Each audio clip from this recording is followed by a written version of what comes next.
خضدار میں حکومت بلوچستان کی جانب سے جالاوان میڈیکل کالج کو شہید سکندر یونیورسٹی میں ضم کرنے اور شہید سکندر یونیورسٹی کی حیثیت کو ختم کرنے کے خلاف طلبہ تنظیمیں اور یونینز کی طرف سے یونیورسٹی بچاؤ ریلی نکالی گئی۔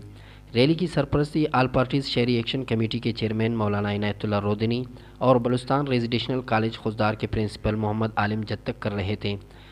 ان کے علاوہ ڈگری کالج خضدار سے professor Muhammad Amin, sunrise school and college Khuzdar کے principal Khalil Ahmed Baloch, J T I Khuzdar کے صدر Bilal Ahmed Mardoi, S S F کے رہنما عتیق بلوچ، ڈاکٹر حضور بخش زیری اور فوزیہ ایڈوکیٹ و دیگر اسکول و مدارس کے طلباء نے شرکت کی۔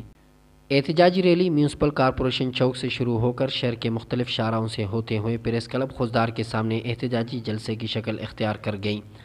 جلسے کے دوران مقررین نے اپنا احتجاج ریکارڈ کرتے ہوئے حکومت بلوچستان سے پرزور مطالبہ کیا کہ شہید سکندر یونیورسٹی خضدار کو بحال کر کے مارچ 2020 سے باقاعدہ ایم اے اور ایم ایس سی کے کلاسز کا آغاز کرے۔ رپورٹ عبدالواحد راشد، تشریح ٹی وی، خضدار۔